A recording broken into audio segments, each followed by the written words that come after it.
ಅರ್ಪಿತಾಳ ವಿಷಯವಾಗಿ ಅವಳಪ್ಪ ಕಾಳಿಂಗ ಏನು ಹೇಳಿ ದೊಡ್ಡ ಏನ್ ಮಾಡಿಬಿಟ್ಟ ಅಂತ ಅದೇನಂತ ಕೇಳಲಿಕ್ಕೆ ಕನ್ಫರ್ಮ್ ಮಾಡ್ಕೊಳ್ಳೋದಕ್ಕೆ ಅರ್ಪಿತಾಗೆ ಬರ ಕೇಳಿದ್ರೆ ಇನ್ನು ಬರಲ್ಲವಲ್ಲ.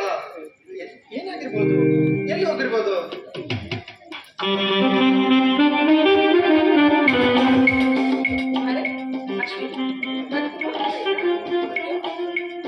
ಆದ್ರೆ ಆಗ್ಲಿ ಬಿಡು. ಅಂದಾಗೆ ನಿನ್ನೆ ದಿನ ನಿಮ್ಮ ರಾಘವರ ಮನೆಯಲ್ಲಿ ಏನಾದ್ರೂ ನಡೀತಾ? ಏನಾದ್ರೂ ಸಮಸ್ಯೆ ಆಯ್ತಾ? ಚೆನ್ನಾಗಿ ಹಬ್ಬ ಎಲ್ಲ ಸಮಸ್ಯೆಗೆ ಮೂಲ ಕಾರಣ ಬೇರೆ ಯಾರು ಅಲ್ಲ, ನಮ್ಮ ಅಪ್ಪ ಇದ್ದಾರೆ ಕಾರಣ. ಯಾಕೆ ಗೊತ್ತಾ ಏನಾಯ್ತು ಅಂದ್ರೆ ಅಶ್ವಿನ್, ಅವತ್ತು ನಾವೆಲ್ಲರೂ ಹಬ್ಬ ಆಚರಿಸ್ತಾ ಆರಾಮಾಗಿ ನಕ್ಕು ನಡೀತಾ ಇದ್ವಿ. ನಮ್ಮಪ್ಪ ಬಂದ್ಬಿಟ್ಟ. ಆಮೇಲೆ ಏನಾಯ್ತು ಗೊತ್ತಾ ನಿಮ್ಗೆ? ಏನಾಯ್ತು ಅರ್ಪಿತಾ, ಹೇಳು.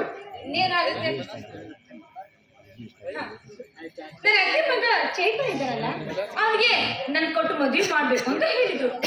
ಅಷ್ಟಿಗೆ ನನ್ನ ಮಾವ ಅಲ್ಲ ಹಿರಿ ಮಗ ಬಡಕ್ಕಿದ್ದಾನೆ, ಅವ್ನ್ ಇಟ್ಕೊಂಡು ಚೇತನ ಕೊಟ್ಟು ಹೇಗ್ ಮದ್ವೆ ಮಾಡುದು ಅಂತ ಹೇಳಿದ್ರು.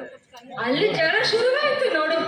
ಅಬ್ಬಾ, ಯಾವ ತರ ಹೇಳಿದ್ರು ಅಂದ್ರೆ ಭರತ್ ಯಾವುದೇ ಬೀದಿ ಹುಟ್ಟಿದ ಯಾವುದೋ ಒಂದು ಅನಾಥ ಮಗು, ಅವನಿಗೆ ನನ್ನ ಮಗಳು ಕೊಡೋದಕ್ಕೆ ಸಾಧ್ಯ ಆಗುತ್ತಾ?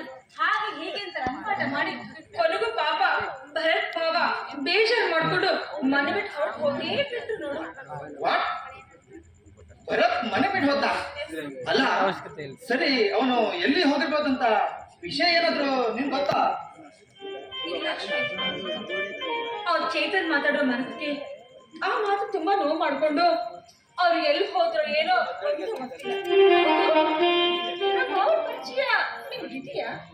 ಅಯ್ಯೋ, ಪರಿಚಯದವನಂತ ಕೇಳ್ತೀಯಲ್ಲ ಅರ್ಪಿತಾ.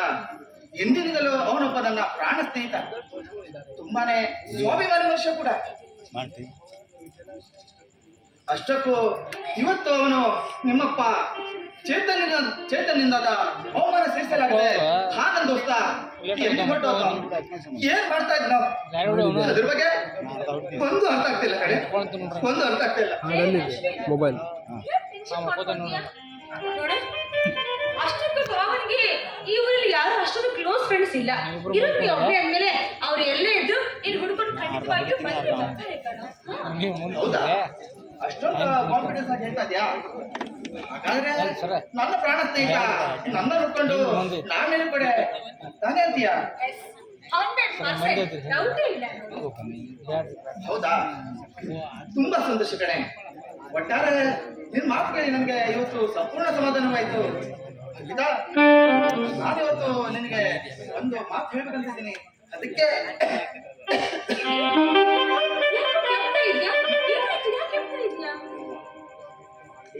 ಗಾಬರಿ ಪಡುವಂತ ಅರ್ಥದೇನಿಲ್ಲ ಕಣೆ.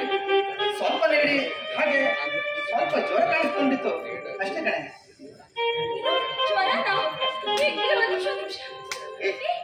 ಏನು ಆಗಿಲ್ಲ ಕಣೆ. ಆಸ್ಪತ್ರೆಗೆ ಹೋಗಿಲ್ವಾ? ಹಾಗಿದ್ರೆ ನಿಜ ಹೇಳು. ಅದೆಲ್ಲ ಮಾಡಿಸಿ ಬ್ಲಡ್ ತೆಗೆದು ರಿಪೋರ್ಟ್ಗೆ ಕೂಡ ಕಳಿಸಾಯ್ತು. ಇನ್ನೊಂದು ವಾರದಲ್ಲಿ ರಿಪೋರ್ಟ್ ಕೂಡ ಬರ್ಬೋದು ಅಂತ ಡಾಕ್ಟರ್ ಕೂಡ ಹೇಳಿದ್ದಾರೆ. ಹೀಗಿರುವಾಗ ಹೆದರಿಕೊಳ್ಳೋದಂತದೇನಿಲ್ಲ ಅಂತ ಡಾಕ್ಟರ್ ಹೇಳ್ತಾರೆ. ಯಾವುದ್ರ ಬಗ್ಗೆ ಚಿಂತೆಗೀಡಾಗದೆ ಸಂತೋಷದಿಂದ ಒಂದು ಹಾಡನ್ನಾದ್ರೂ. ಹಾಡ? ಏನು ನೀನು ಎಂತ ಮನುಷ್ಯ ಅಂತ. ಮೊದಲೇ ಜ್ವರ ಅಂತ ಹೇಳ್ತೀಯ, ಹುಷಾರಿಲ್ಲ, ಕೆಮ್ಮು ಬೇರೆ. ಈ ಸಮಯದಲ್ಲಿ ಹಾಡು ಬೇಕಾ ನಿಮ್ಗೆ? ಹಾಗೆಲ್ಲ ಏನು ಆಗಲ್ಲ ಕಣೆ ನನ್ಗೆ. ನೋಡು ಹೇಗಿದ್ದೀನಿ. ಒಟ್ಟಾರೆ ಇವತ್ತು ನನ್ ಜೊತೆ ಹಾಡ್ಬೇಕಂದ್ರೆ ಹಾಡ್ಬೇಕು ಚಿನ್ನ.